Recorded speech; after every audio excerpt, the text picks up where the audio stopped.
Ladies and gentlemen, Geri Petito. I'm not an addict, I'm just an ass. And in time, this too shall pass. I'm not an addict, I'm just an ass. Geri Petito taught the class.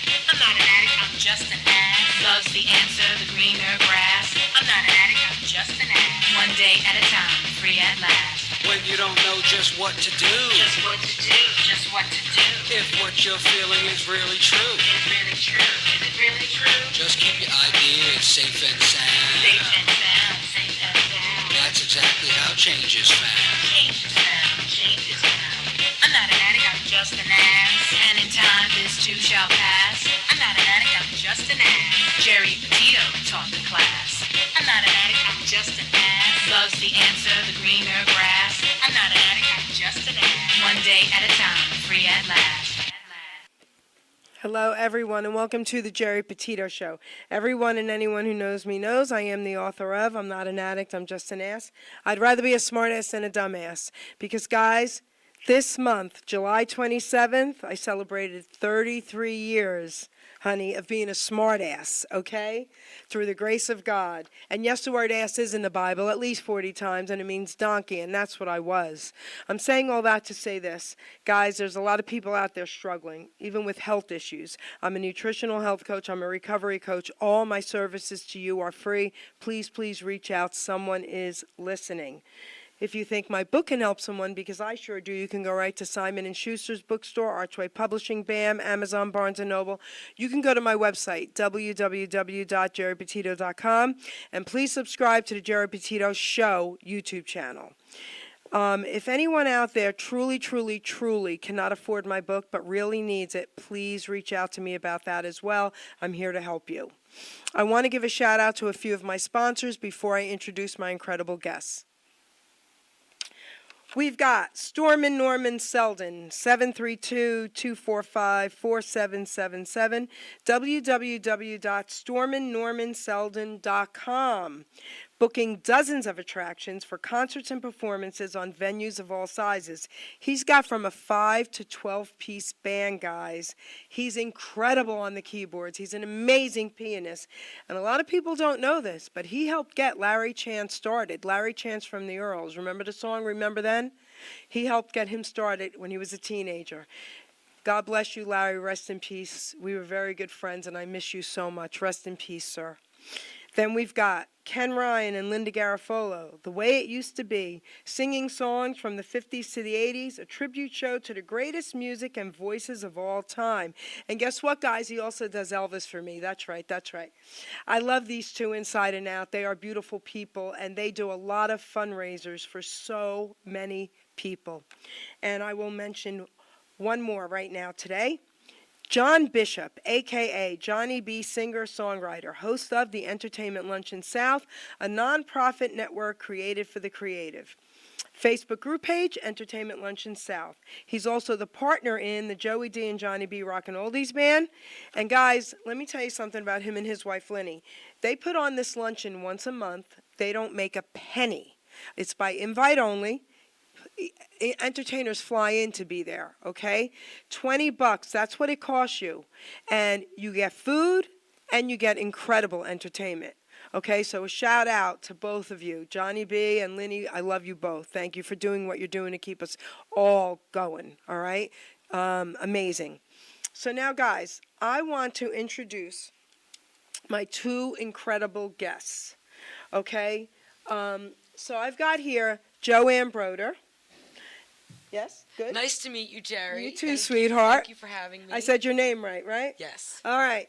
And then we've got Tom Buehrle, right? Yep. Okay. Tom's. Perfect. Thank you. Perfect. Tom's. Yours is a tough one, I got to say. Tom has been on the Geri Petito Show before, and we were really just discussing his music and playing his songs, and we're also going to play your songs again today. All right? Okay. But then he said something that blew my mind. And I said, are you kidding me? And he's also writing a book. And that's where you come in. And we'll talk about all this. So this show here, guys, is going to blow your mind today. And again, you will hear his songs because he's awesome. Singer-songwriter, great songs. All right? So before we really get started, how about Ruben?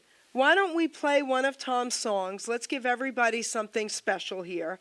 And then we're going to get into this, okay? All right, let's play a song. Give me the night and I'll write you a song. Tell me about his right and wrongs, and let me help you with those blues. I had to guess he wasn't true. So give me the night and I'll write you a song, girl. Just let it out how it went all wrong, girl. A little hint, it ain't on you. Some old dogs are passing through.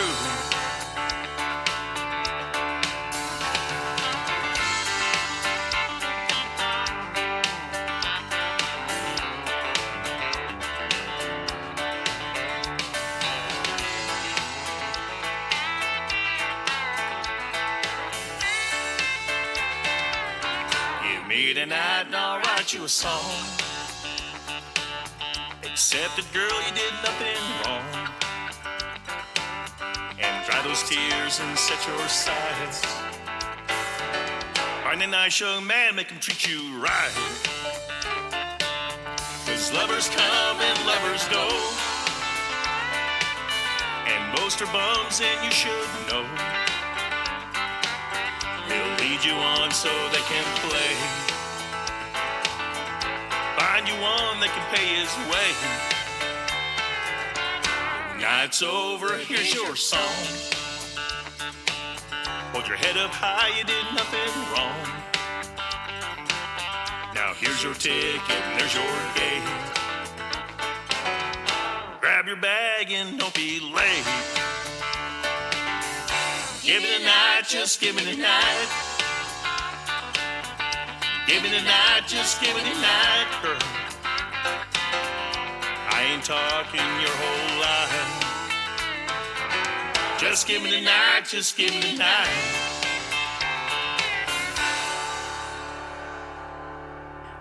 All right, Tom, that was amazing. So tell everyone a little bit about that song. I was working in a factory, and a girl I was working next to, she was kind of getting played, I guess, for lack of better words, by her boyfriend. I just gave her some brotherly advice on how to get out of the situation and how to set her sights a little higher. Wait, I have a silly question about what you just said. So this one of my favorite comedians, he talks about this often.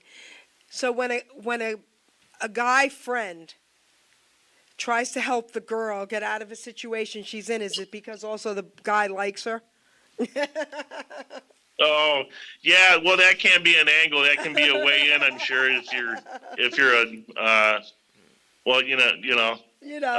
A guy. I was taking the high road.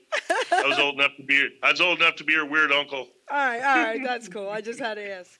The full story of that song is in the book, but you didn't talk about whether or not you liked her. That was the one thing that we didn't put in there. Oh, she was charming. She was a sweetheart, but I was quite a bit older than she was. Okay. That's what I meant. I was just kind of like an older brother, kind of tired. But no, she was just a youngin'. Okay, so Tom, before we get into your story, I would like Joanne to really talk a little bit about who she is, how she's involved with you, and why she's here today. Here we go. Thank you. It's such an awesome honor to be here and to have been working with Tom for the last year on his memoir journey, which we'll get to, has been the ultimate honor and privilege. Tom, I mean, when you hear and learn more about him and his story, you're just going to be so impressed with the person, with who he is and who he's evolved to be, and these incredible traits, like this iron. He's got like this armor of resilience, because a lot of other people with his journey would not turn out as successfully as Tom. So now tell us a little bit about your books right here. So my background, I was an academic for 20 years. But my career overall, I've been a jail counselor. I've been an HR generalist, kind of hiring, and I've been an educational researcher. So, throughout my career, I've been collecting people's stories in one way or another from a different angle. And then, I was, an academic. I taught at St. Joseph's University, a master's of organization development and leadership program. And, one thing I wrote, my first book, Finish Your Dissertation, Don't Let It Finish You. And for my students, I was a thesis advisor and dissertation advisor. And what they needed was really like a hands-on guide on how to do research. Because at the time, a lot of the books written about research were just another thing to read. Lots of dense paragraphs, just, kind of a lot of literature, just a lot of bulk. So it was like, the intention was to write something that was quick and easy, that didn't require them to read more. Like, this is how you do your research. I love that. Thank you. How you write your research questions. She's very thorough. That's one thing I enjoyed about Joanne working with her, is how thorough she is to detail. And I love that. it wasn't easy pulling the stuff out of me that she did, but she made it feel effortless. I love that you did that. Thank you. So, Thank you. so cool.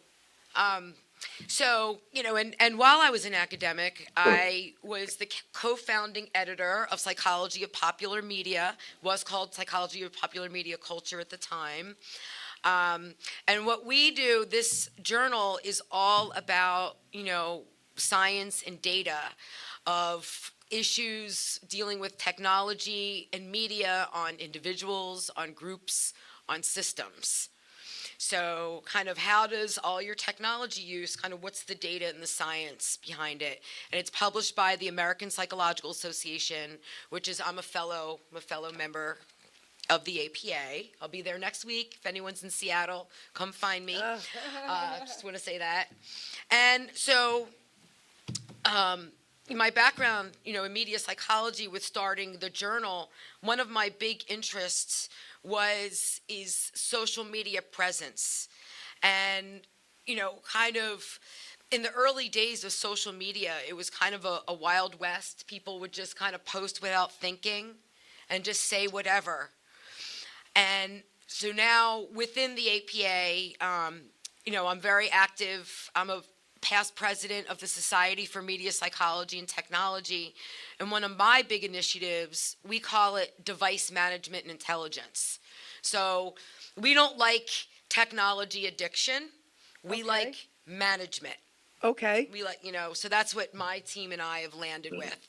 So we're about kind of helping people have better relationships with technology.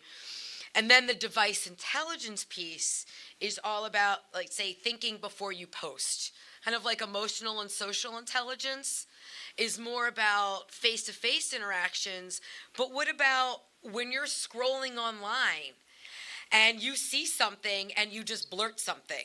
We all have social media contacts, and we're scrolling and we're reading and we see their updates and we're cringing, going, I can't believe they posted that. I can't believe, they're oversharing like that, or they're invading somebody's privacy, or they're ridiculing their children, so that's another part of our mission, is really helping people think before they post. So that kind of led to another, piece of my work. This is the recently published The Handbook of Media Psychology and Technology. The editors are my dear friends and colleagues, Doctors Grant Rich, Krishna Kumar, and Frank Farley, who's my advisor. And in Finish Your Dissertation, Don't Let It Finish You, you hear about me refer to him as the great Frank Farley, so that's him. Okay. So I wrote a chapter on cancel culture in this book, and it was just out a couple months ago. It's a text. Into the mic, yep. It was just out a couple months ago. It's a text, and my chapter is called The Complex Dynamics of Cancel Culture in the Media. So it's kind of like the science, you hear about it, you read about it, but I break down the roles, some of the stats behind cancel culture, and like the impact on mental health. not just the person who is the cancellation attempt is on, it's also about the instigator and about their mental health. I love that.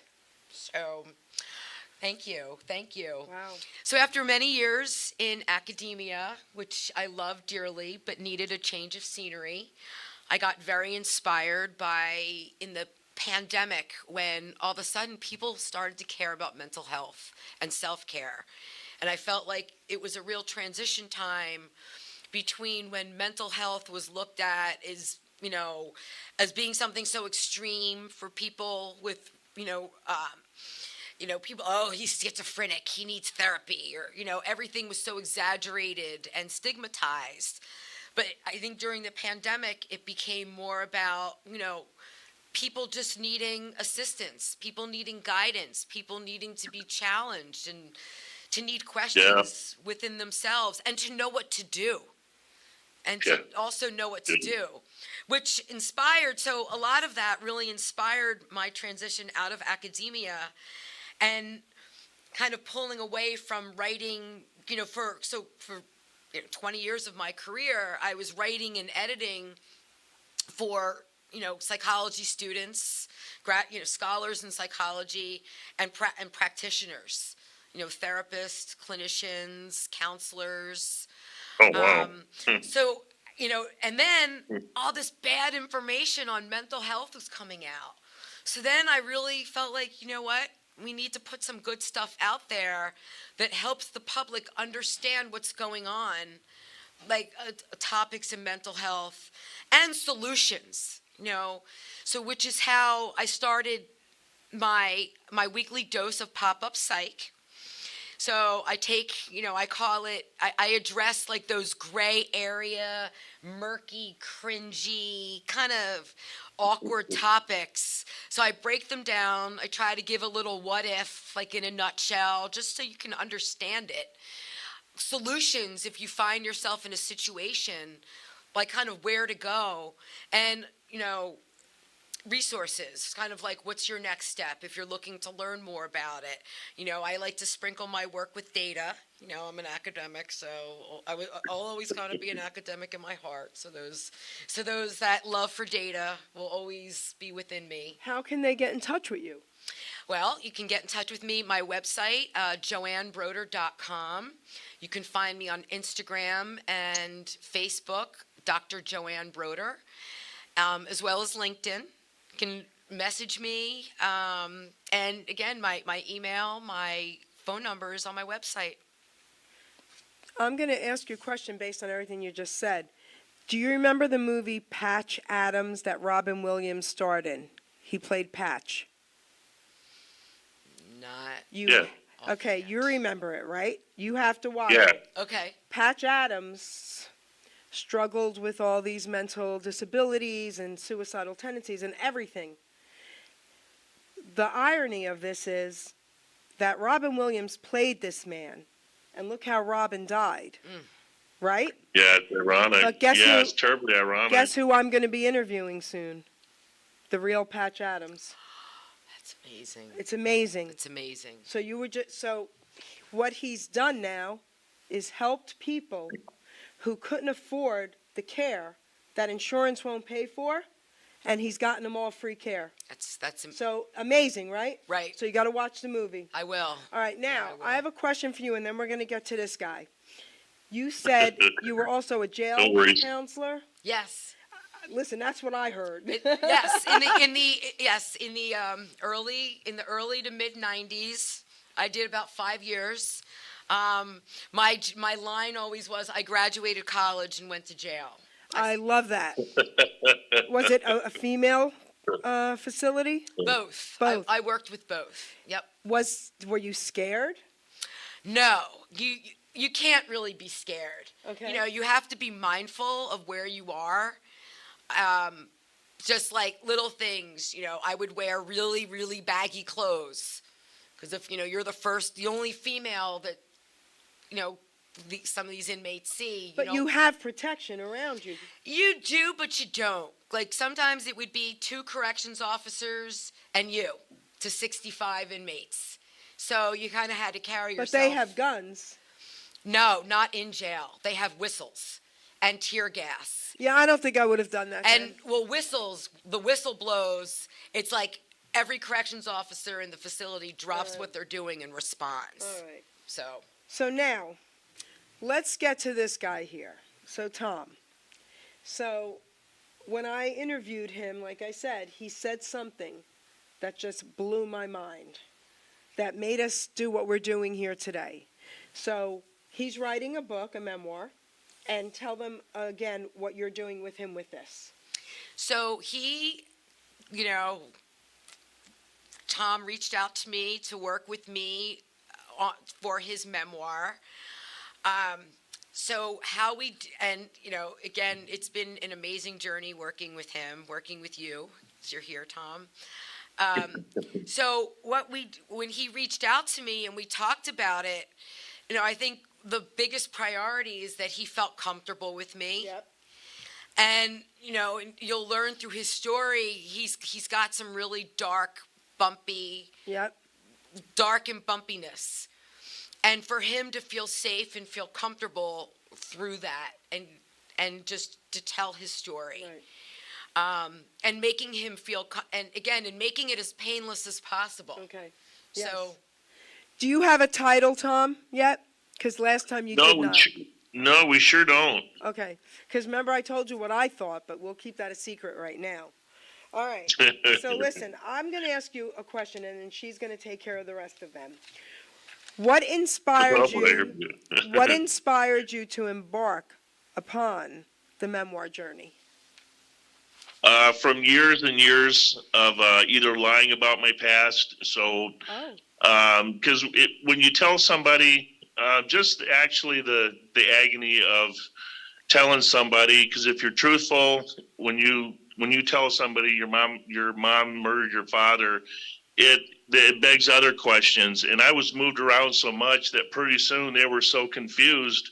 And without a memoir, you really don't have a roadmap into my background. If you try to verbalize it, it's like pulling a sweater on a loose thread on a sweater.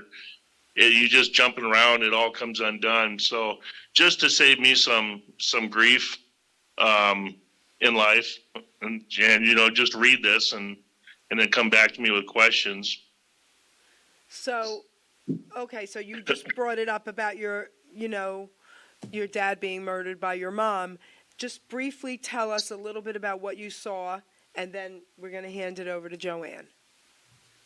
For a couple of days, I'd been protecting my father, hiding out in a closet right next to the bed. And I was trying to sneak out. It'd been a couple of days I hadn't eaten. I was trying to sneak out real quietly to get something to eat. And Letha heard me and came around from the kitchen. And I thought she was just coming down, pounding him on the chest. So I started running toward her.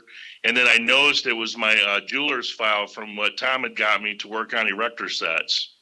And I freaked. I knew, because I was used to taking on my mom, trying to protect Tom, but I was afraid she'd come at me. So I ran outside and went to get help. So your mom was abusive even to you? Yeah, when she was drinking, Okay. we're pretty sure that she was schizophrenic. But you add alcohol into that. Okay. Yeah, she would come at me when I was protecting Tom. Okay. It was a free for all then. Okay. So now, you said something prior to us being live about domestic violence back then. Why don't you talk a little bit about that? one thing, it's really interesting. Throughout Tom's memoir, I call it, I lightly season it with a little bit of data, stats, background. And, as a reader, for you to really appreciate kind of the story. Yeah. And one thing I learned through Tom's memoir was that domestic violence was not really a thing until, say, the late 70s. And the attention was really on the men as the aggressors. So Letha, Tom's mother, biological mother, it's interesting what she did and what she got away with during that era, she wouldn't get away with that stuff at all in this day and age. She'd be held a hell of a lot more accountable. But it's, I mean, again, because she was a woman and because it wasn't a thing yet, too much happened. So wait, I have a question about, because it wasn't a thing yet. Hold on a minute. So when you say it wasn't a thing yet, you mean it wasn't a thing publicly and with the law. That stuff Yes. went on. Yes. Oh, okay, Yes, it was. okay. Yes, it went on. It was kind of Yes. like, but it was Hidden. more It was all about hidden. like, yeah, it was more about like, you know, the men kind of Yes. hitting the women, And the keep them women in their shut up and the place. family shut up. Everything was quiet. Yep. Yes. Yep. Okay. And so, but it was, so it wasn't like a crime. So did she go to jail for this? She did go to jail for a year. That's it. That's it. Now I get where you're going with this. And Okay. got her child back. So that would never happen today. Yeah. Now I understand where you're going with that. Yeah. It's Wow. What were the laws back then that made that happen? Do either of you really know? The police officer, actually in the picture of her arrest, the arresting officer walking her out, I had numerous conversations with him, and he always said because there had to be somebody to take care of me, and it was in Tom's best interest that when he was all beat up, that they would take him away. Because I would call, I'd go across the street or across the hall to Bob Ivy. He'd call the cops, and I asked him, "How come you're always taking Tom away when my mom is the one beating him up?" And he explained to me, because somebody has to stay behind to take care of you. Because Tom was in and out a lot, and he was a World War II Korean veteran, and he was suffering with PTSD really bad. He was in and out a lot and drinking heavy. How So- old were you, Tom? Pardon? How old were you?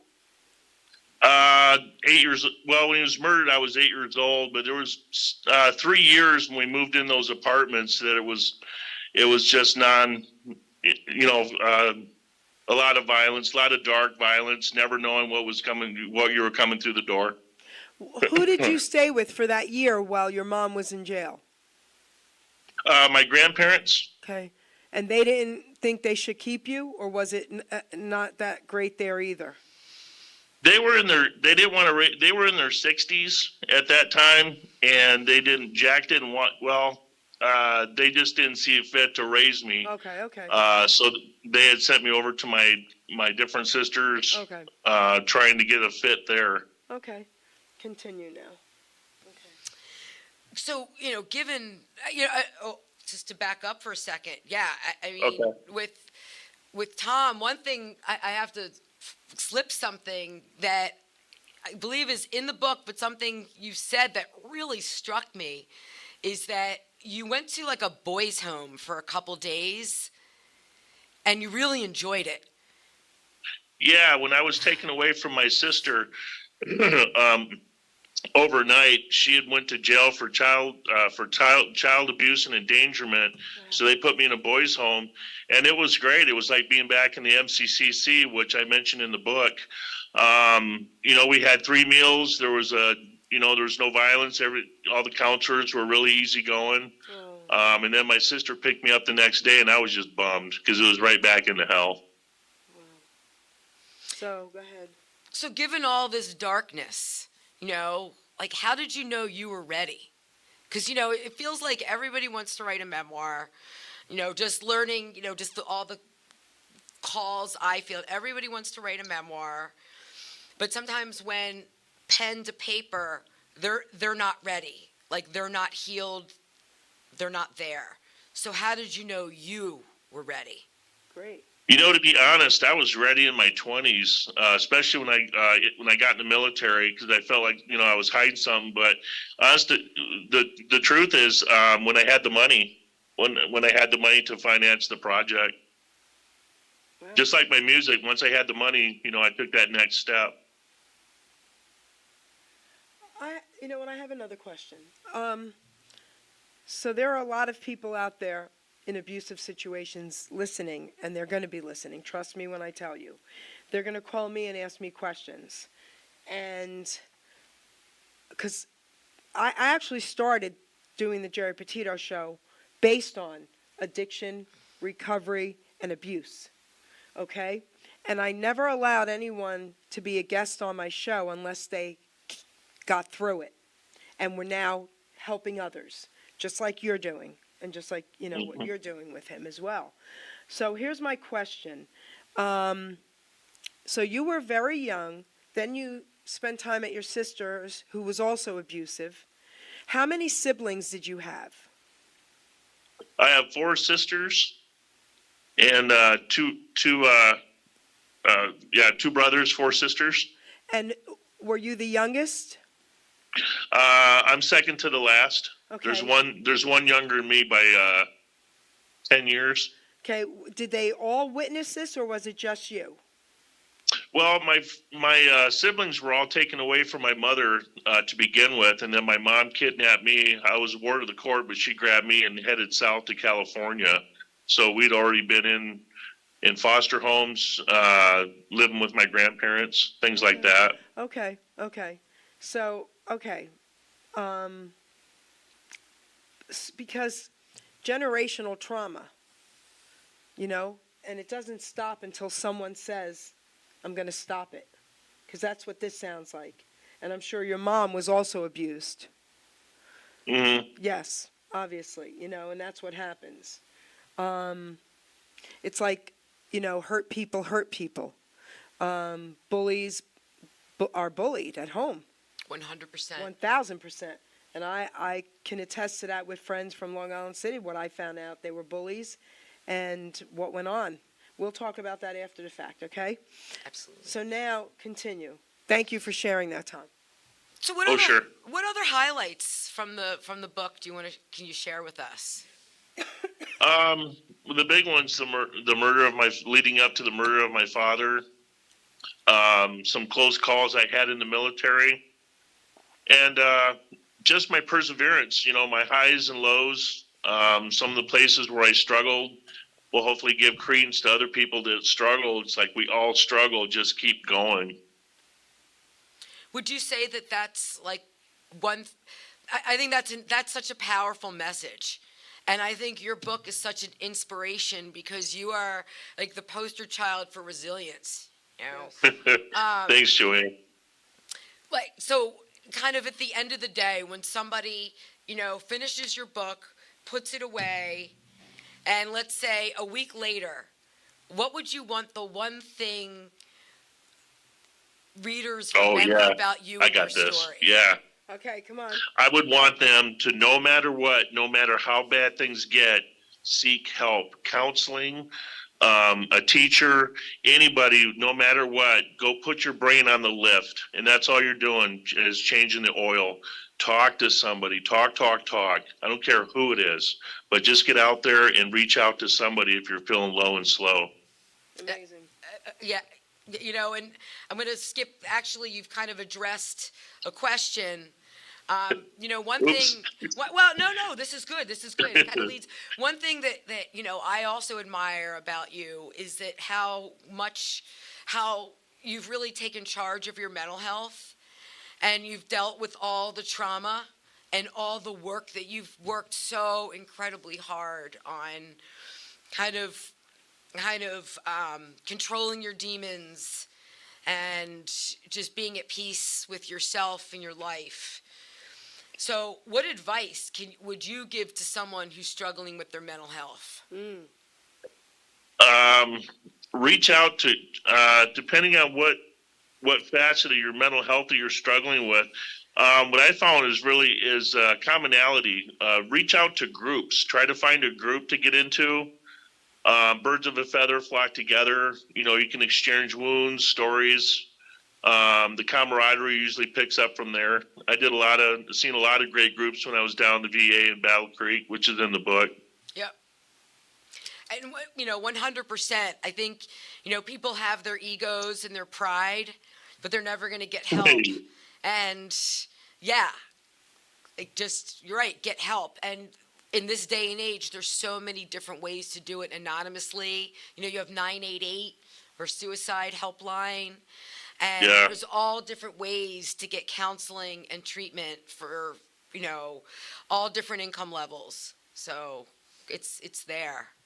But one thing that's amazing about you that really, really impressed me about you is that you started a musical career Yes. in your middle age. As a middle-aged man, it's not like Yeah. Tom's journey. You read Past about middle age. you read about so many performing musicians, and you about how they got their first guitar when they were 7. Yes. And they were in the Yes. band. Yes. And all these warm fuzzy stories of playing acoustic guitar in front of the supermarket and all that.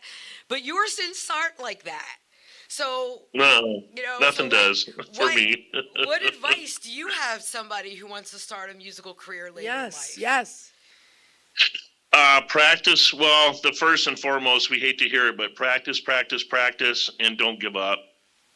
Okay, I have to piggyback off of this. Okay. All right, so what made you all of a sudden say, I want to be a musician? I want to be a singer-songwriter. I want to do this. Tell us. It didn't happen. It wasn't like I want to be this. It took about 3 years of writing songs before I accepted it. I was a songwriter. Actually, until I was recorded. I had a little temper tantrum after me and my third wife had separated, and it was real cold outside. And I kicked the door. It wouldn't open. It always caught on the latch, and it finally opened, but the glass broke. And it was a real cold night, and that was cold winter air. And then several other songs followed, and it just kept manifesting. And then once I went into a recording studio and found out I had legitimate pipes or a Talent. voice, Yes. it just kept unraveling. After that, the floodgates just opened. So why don't we play another song?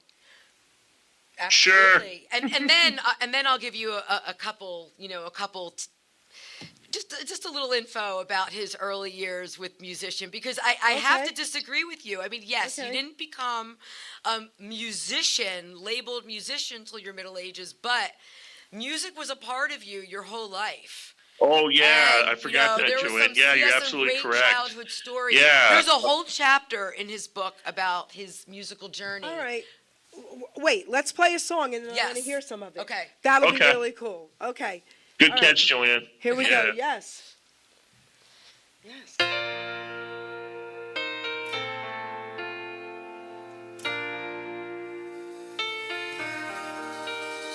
Since holding you, life sure feels a lot better. A 3-time loser on broken wing, a lover's promise. And you came along with a promise and a song about forever. Oh, girl, more pride than purpose. Not every stray seeks a home, but a touch of your hand, those gentle green eyes said, trust me. What could I do with no one left to lose and nothing left to prove? So I'll follow you. Just don't lead me wrong, girl. Left straight around from town to town, cold alleyways or the highways of the broken few. Another empty town full of broken dreams, cold nights stuck in headlights for this chosen fool. So if you take me home, girl, this puppy in your hands still needs to find the man I used to be. And it won't be too long now, less pride, more purpose. Maybe this soul stray needs a home. 'Cause since holding you, girl, life sure feels better. And old strays don't roam long, girl, left straight around from town to town, old alleyways or the highways of the broken few. Another empty town full of broken dreams, cold nights stuck in headlights for this chosen fool. So if you take me home, girl, this puppy in your hands still needs to find the man that I used to be. And it won't be too long now. Less pride, more purpose. Maybe this old stray needs a home. 'Cause since holding you, girl, life sure feels better. So, all right, before she talks, tell us about that song. Amazing. Straight around from town. There was a time when I was 15. I was homeless for a while, and I was trying to find my sister, and I was taking some railroad tracks from one town to another. And then once I got to that town, the tracks diverted, went the other direction. So I was taking some back alleys, and so yeah, just kind of like being a stray several times throughout my life. Always feeling like that stray, wait for somebody to pick me up or claim me, pretty much. So, okay. So this show today is much more emotional than when we were just talking about your music. So you're amazing to me that you've overcome all this.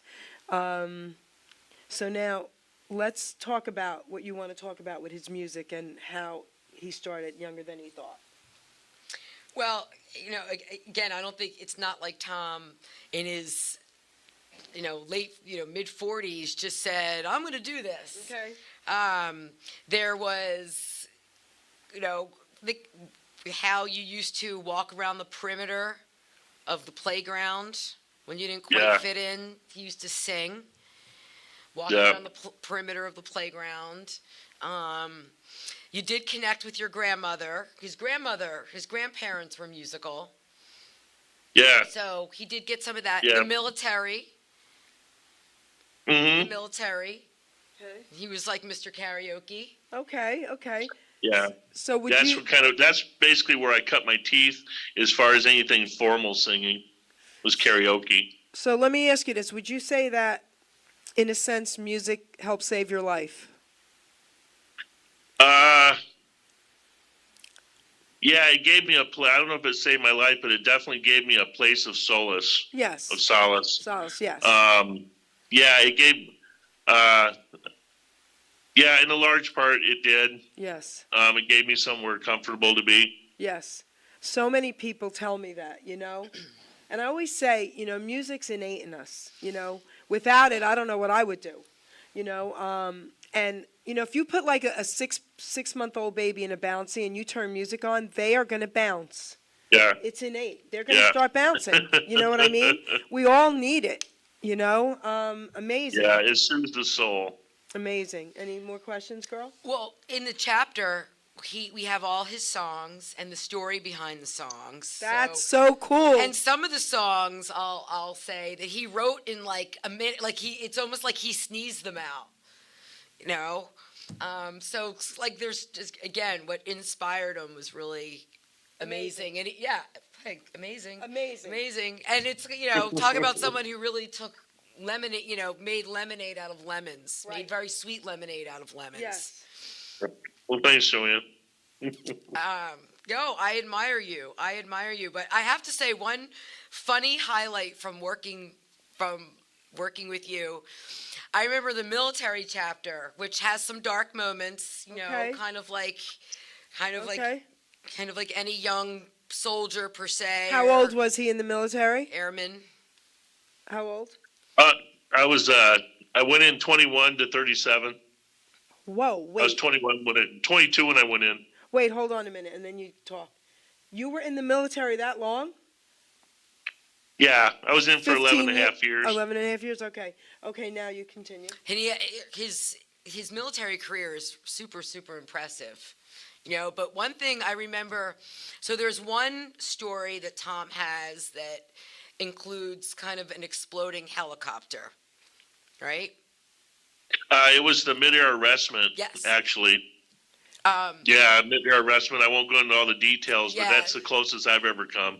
Okay. Oof. But I remember the week before. Now, mind you, we had already gotten the chapter about his mother and like his childhood out of the way. We had already been there. And it was almost hilarious when he's like, Joanne, I'm just warning you, we're going to talk about some kind of gruesome stuff next week with the military, so you might not want to eat before. And I'm thinking, what? You think that's gruesome compared to your childhood? And honestly, the military stuff compared to your childhood, it was like Barney. It was like a Barney episode. Wait, My okay, so God. he was wrong then. He was wrong. Yes, he was completely wrong. Oh, okay, I was okay, like, compared got to it. your childhood, like that exploding thing and all that came from that, and it was, a little gory. Compared to your childhood? Do you ever have nightmares? Pardon? Do you ever have nightmares? Yeah. I'm under the right doctor's care now. They're few and far between. Okay. You know what I think? I want to read a poem. I'm going to read 2 poems through this show, but I think I'm going to read one right now. All right. This one's very short. If anyone out there is struggling and is thinking about possibly committing suicide, I'm going to ask you to really, really listen to the words and don't. This is called Put Down the Gun, and the gun can be anything you're choosing to end your life with, okay? I had to have this purple gun just in case my life was done. I kept it safe, locked in my room, 'cause I was filled with gloom and doom. Yes, there were times that I just knew if I loaded it up what I could do. But I kept on hearing that gentle voice, put down that gun, you have that choice. Life may seem hard at the end of the day, but that's when you need to really pray. Dear Father, I beg you to show me the truth. How can life be so bad when I'm only a youth? Get rid of that gun and go take a shower. Ask someone for help. You do have that power. That's what you were saying, Tom. Yeah, I love it. I love that. That's really nice. When I wrote that poem, it was based on a family member committing suicide and a friend's, Yeah, that's the biggest Yes. thing I've been able to help veterans with is get over that pride. First thing I tell them is like it's just like taking your truck to go change the oil. Why do you change the oil? It's all dirty. Mine's the same thing. There you Helps go. them get over that pride, Yes, I little love ego. that. We all get our oil dirty. yes, I love that. That's a great analogy. yes, Because people want to help you, yes. because Yeah. if you don't reach out, We don't judge. It's just dirty oil. Yeah. No, you're brave. It's brave to ask That's for right. help. And that's one thing Yeah. I try to emphasize in my blogs as well. It's okay, it's humbling, but people care. Yes. There's always somewhere to go. There's somebody always who will be there to listen to you. That's right. Yeah.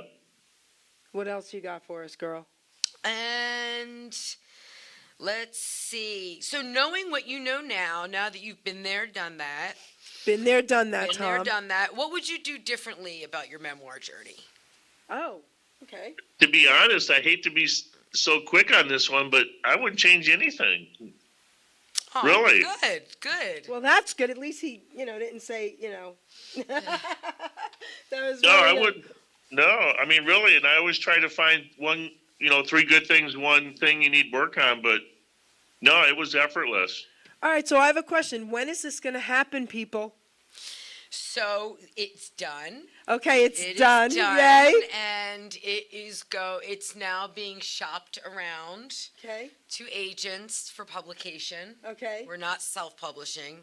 Send it to Simon & Schuster. Please, It's now- Simon Schuster, please. Okay. We Now I think it's Archway Publishing now. They took it over, I think, but regardless. So so I actually feel like God wrote my book.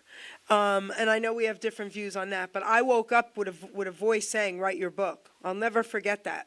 And after I thought about it, I was like, okay, I giggled and said, you want me to write my book? Okay.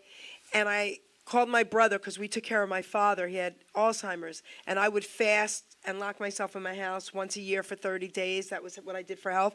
So I called my brother. I said, okay, you're on dad duty this month. I didn't tell him or my daughter I was writing this book. And the funny thing is I had to handwrite it. Years ago, I got some poems published. All you had to do back then, Tom, was send them to the publisher, and they published it. I have the books on my shelf. Nice. It's not like that Far anymore. out. But it's not like that anymore. So I hand wrote this book in 3 weeks. So that's why I say God wrote it, and that's the God's honest truth. So I called my girlfriend, Wow. and I said, get your butt over here, because her uncle used to be a publisher. He's gone now. She got my book in 2 weekends in the order it had to be in, on, email, blah, blah, blah. And this is what she said to me. Jerry, we're going to send it to like 20 publishers. They may like it, they may not. It could take years. I said, oh, no. I heard Simon & Schuster, just them. Only one publisher. She goes, okay, and laughed. I said, attach your name and number 2, because I was terrible with tech.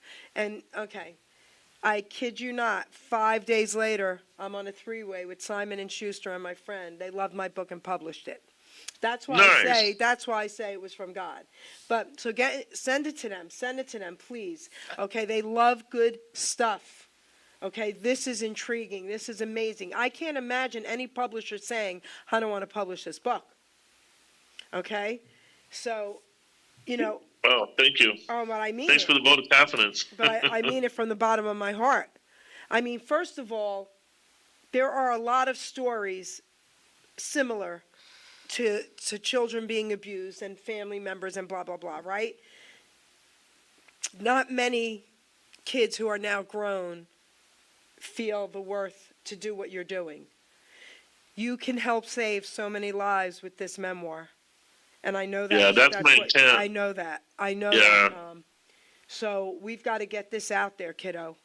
So let me know ASAP, and I want one of the first copies signed by you. Okay? Okay. I mean, we got to get this out there, because this is for saving lives, especially young people. Because Tom also, at the end of each chapter, there's a section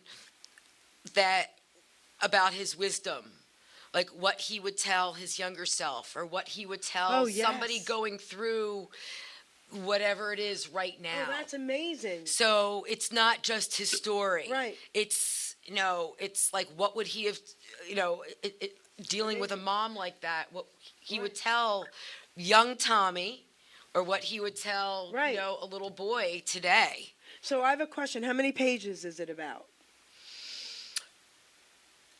In Word, Yeah. that's kind of where it's at now. Probably maybe a little over 100, Okay. 125. Okay, good. Because I don't know if you know this. You probably do. I didn't know this back then. When my book first came out, I updated it in 2020. I revised it. So it was a lot smaller. And Barnes & Nobles in Hamilton reached out to me and said, we saw your book. We want to carry it in the store. Bring your book, and we want to talk to you. When I went in there, because it was small, my name and the title was not on this part. The spine. And right? the spine, and they couldn't have it in store.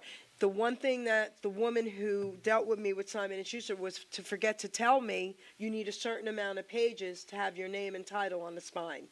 And if that's not on the spine, they can't have it in the store. So the other thing I want to give you a little bit of advice. This is a cool thing, because I did it here too. Someone gave me advice. When I revised it, I now have, at the end of each chapter, one Ooh, page, notes. front and back, with lines that say notes. Because people will want to take notes as they're reading your book. And Oh, that's reflect. brilliant. Okay? Oh, I love Yeah. that. Okay, that wasn't my idea. It was a woman. She called me and said, Jerry, I love your book, but I'm scribbling all over it. I wish you had notes. I said, whoa. And I did. It's amazing. So do that, okay? That's a good idea. And Yeah, I you only love have that. to have one double-sided at the end of each chapter. Notes and lines. Perfect. Okay? Yep. Cool. So, what else do you want to say, Tom, and how people could get in touch with you, and then we'll give it back to you.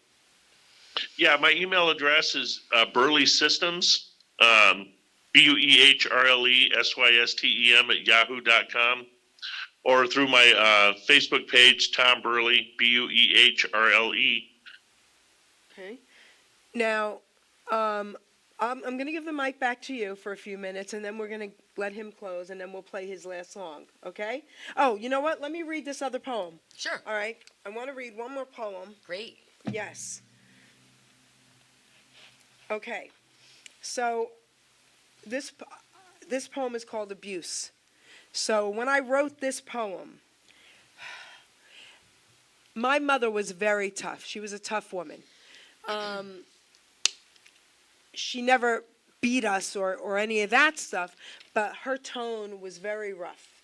And we're going way back. My mother was born in 35. And I used to fight with her all the time. We used to butt heads over everything. And then I found out why my mother was so tough and how abused my mother was by her stepmother.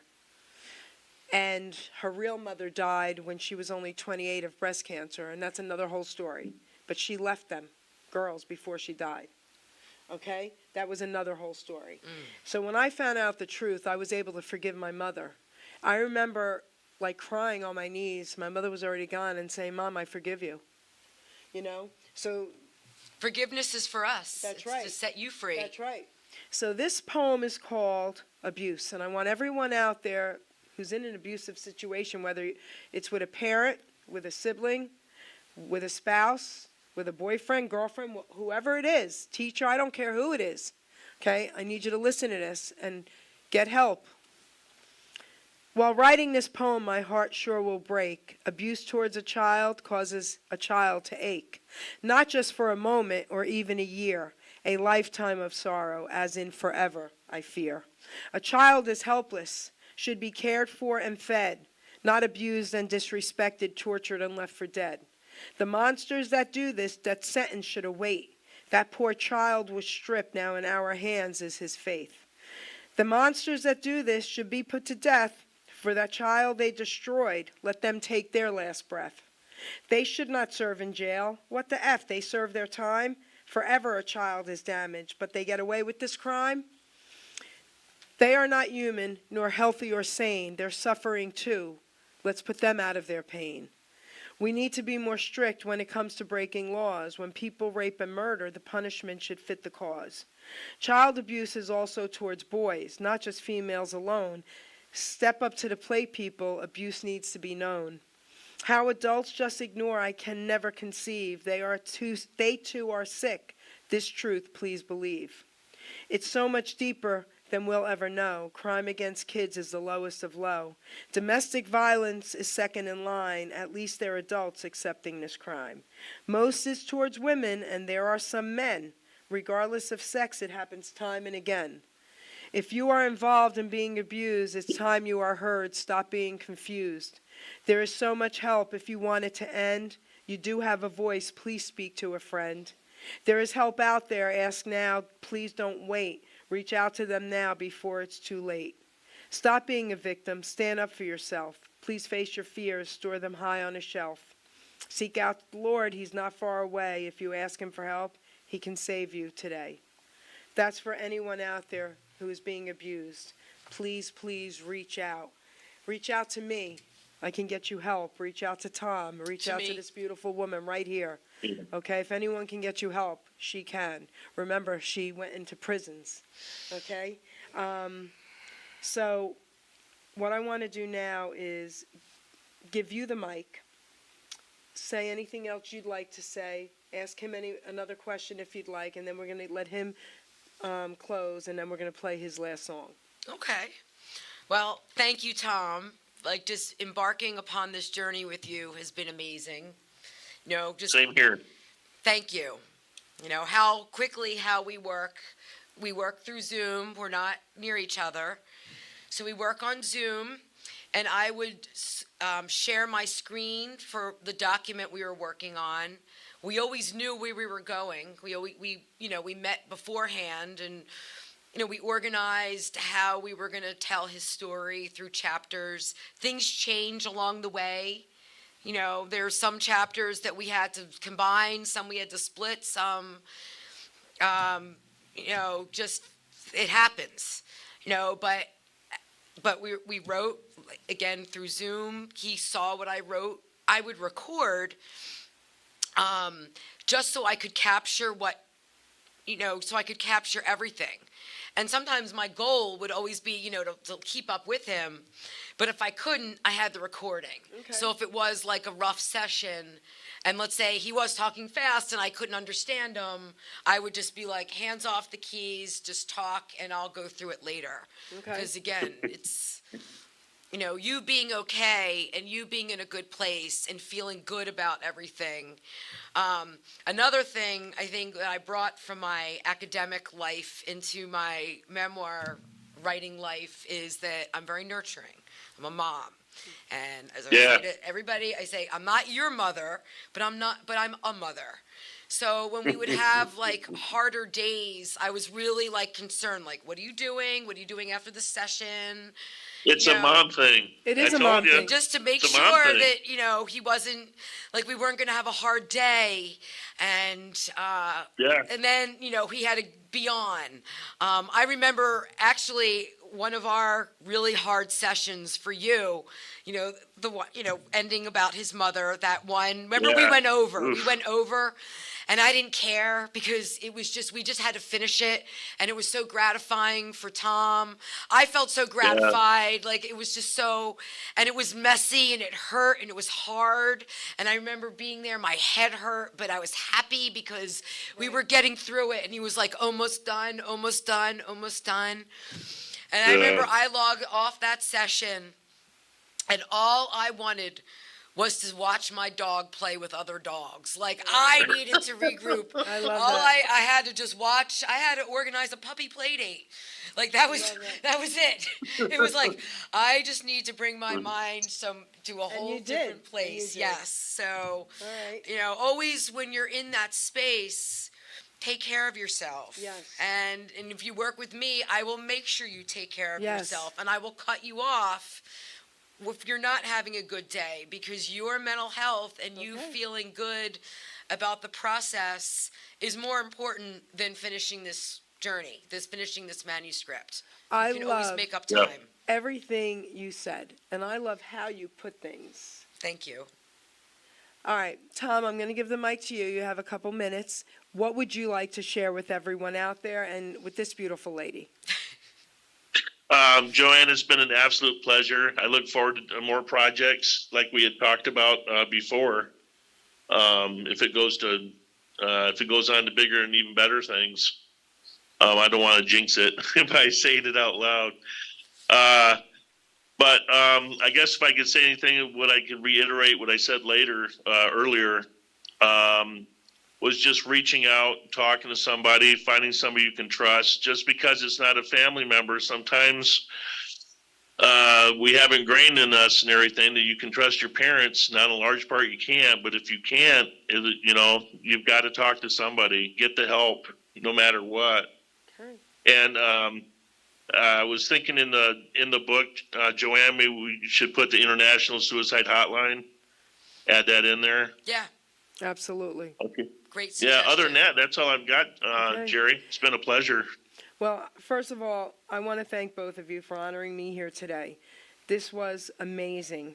And, saving lives, I mean, that's what we need to be worried about, Everyone Yeah. needs help and everyone needs someone to talk to. So I hope everyone listening, this really encouraged you to put down the gun and talk to someone. Okay, guys? So I want to thank you, sweetheart. You're amazing for what you're doing with Tom and for this great interview and so enlightening.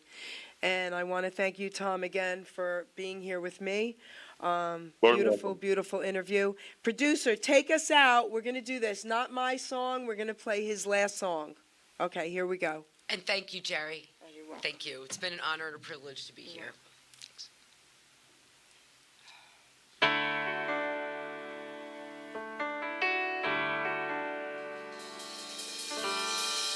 37, more like 17. Bluest eyes that I'd ever seen. With a heart and soul no man or God could tame. And our first day, 12 hours strong. This is it, where I belong. Can't get enough of you, girl. Feel you in my veins. It's closing time. What do I do now? No way in hell that I'm done with you, know how. Oh, baby, just a little more time for me, pretty please. Am I just dumb, way too old for this? Now I'm scared to go for our first kiss, but you leaned in and took my pain away, girl.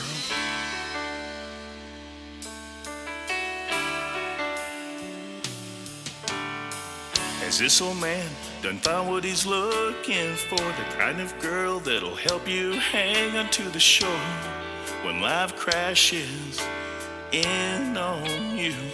Oh, baby, we said goodbye. I drove away in bliss. You stopped me, baby, for our second kiss. So let's take a shot, 'cause we just can't miss. Come home, girl, 'cause you're a woman, still a girl inside. And I'm a man with nothing to hide. We wear our hearts upon our sleeves. I know you're all I'll ever need. Let's take a chance, we've come so far. It's closing time, can we lose this bar? Don't make me beg, don't make me crawl. 'Cause baby girl, you can have it all.